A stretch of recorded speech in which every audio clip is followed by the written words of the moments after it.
হাদিস শরীফের মধ্যে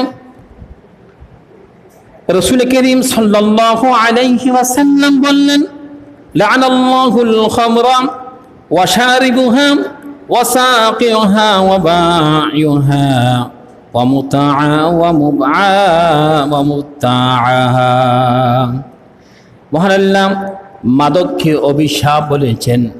মাদক মানে যত ধরনের নাফাকি জিনিস আছে, মাদককে অভিশাপ করেছেন। আর অভিশাপ করেছেন মদ এবং মদ পানকারীকে এবং মদ সরবরাহকারীকে এবং বিক্রেতাকে, মদ ক্রেতাকে, মদ প্রস্তুতকারীকে। তাহলে এক নম্বর হচ্ছে যিনি মদ পান করে, দুই নম্বর যিনি মদ সরবরাহ করে, বেচা কিনা করে, সরবরাহ করে, আর যিনি মদ বিক্রেতা এবং মদ ক্রেতা, যিনি বিক্রি করবে, যিনি কিনবে, আর যিনি মদ প্রস্তুত করবে। এটা হচ্ছে মুসলমানদের জন্য। অন্য মুসলমান ব্যতীত যারা আছে তারাও যদি এটা আল্লাহকে সৃষ্টিকর্তা হিসাবে বিশ্বাস করে, তাদের জন্য এটার মধ্যে কল্যাণ রয়েছে। যেহেতু এটা আজকে স্বাস্থ্য বিজ্ঞানী এই কথা প্রমাণ করেছে, মদ খেলে এই ক্ষতিগুলো রয়েছে।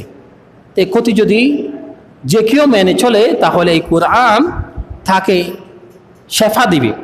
কোরআনুল কারীমকে শেফা বলা হয়েছে।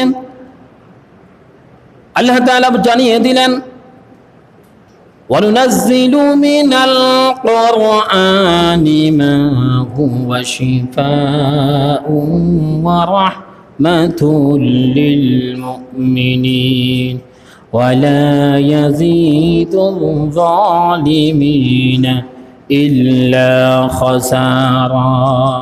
কোরআনুল কারীম এমন একটি সংবিধান,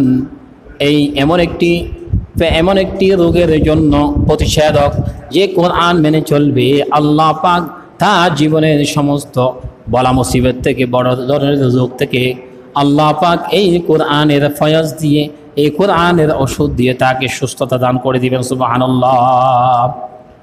কোরআনুল কারীমের কাছে ওষুধ রয়েছে। যদি কেউ বিশ্বাস করে খায়, সে আল্লাহ আমাদেরকে সুস্থ করে দিবেন। বলে সুবহানাল্লাহ। অন্য একটি আয়াতের মধ্যে আল্লাহ সুবহানাহু ওয়া তাআলা বললেন, কুল্লু মুশরিকিন খামরুন ওয়া কুল্লু মুশরিকিন হারাম। এটা হচ্ছে হাদিস। আল্লাহ তাআলা আমার নবীকে জানিয়ে দিলেন, কুল্লু মুশরিকিন খামরুন ওয়া কুল্লু মুশরিকিন হারাম। সকল মাদক দ্রব্য বলেন বন্য, সকল মাদক দ্রব্য হারাম। মানুষ যে সমস্ত মাদক দ্রব্য খায়, যেগুলি গেলে মানুষের মাথার সেন্স ল্যাস হয়ে যায়, সেন্স নষ্ট হয়ে যায়, মানুষের ব্রেন ঠিক থাকে না, ভারসাম্যহীন হয়ে যায়, ওই সমস্ত জিনিস থেকে আল্লাহ তাআলা সমস্ত জিনিসকে মাদক বলে আখ্যায়িত করে আমার নবীকে জানিয়ে দিলেন, নবী হে, আপনি বলে দেন সমস্ত জিনিসগুলি থেকে যাতে আপনার উম্মতগণ বেঁচে থাকে, এগুলি যাতে পান না করে, না খায়। এগুলি না খাইলে মানুষের জন্য অনেক উপকার রয়েছে, অনেক কল্যাণ রয়েছে। অন্য একটি হাদিসের মধ্যে আমার নবীজি জানিয়ে দিলেন, সালাসাতুন قد حرم الله عليه الجنة مدمن الخمر والعاق والديوث الذي يقظ في أهل الخبث। তিন ব্যক্তিদের জন্য, তিন শ্রেণী মানুষের জন্য, তিনটা সম্প্রদায়ের জন্য যাদের কাছে এমন কর্ম থাকবে, এমন কাজ যারা করবে, আল্লাহ পাক তাদের জন্য জান্নাতটা হারাম করে দিবেন। তারা জান্নাতের মধ্যে দাখিল হতে পারবে না, প্রবেশ করতে পারবে না। যারা মদ পান করে তাদের 40 দিন পর্যন্ত ইবাদত বন্দেগী কবুল হয় না।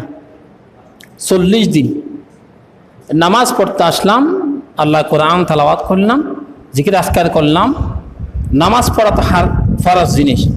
নামাজ যদি কবুল না হয় তাহলে রোজা তো ফরজ, রোজাও কবুল হবে না। রোজা যদি কবুল না হয় আমার জাকাতে কবুল হবে না। তো জাকাত যদি কবুল না হয় আমি হজ করলেও কবুল হবে না। নামাজ ফরজ, যাকাত ফরজ, রমাদানুল মুবারকে রোজা রাখা ফরজ, হজ করা ফরজ। সমস্ত ইবাদতগুলি একটার সাথে একটা সম্পৃক্ত। যদি বান্দা কেউ যদি মাদক দ্রব্যর নামে যদি কেউ যদি হারাম যদি ভক্ষণ করে, নাজায়েজ জিনিস যদি ভক্ষণ করে, আল্লাহ তাআলা জানিয়ে দিলেন ওই বান্দার জন্য 40 দিন পর্যন্ত আমি আল্লাহ তার ইবাদত বندگی কবুল করব না। 40 দিন তার ইবাদত বندگی কবুল হবে না। সে ইবাদত করার জন্য আসবে, কিন্তু তার ইবাদত কবুল হবে না। ইবাদত যদি কবুল না হয়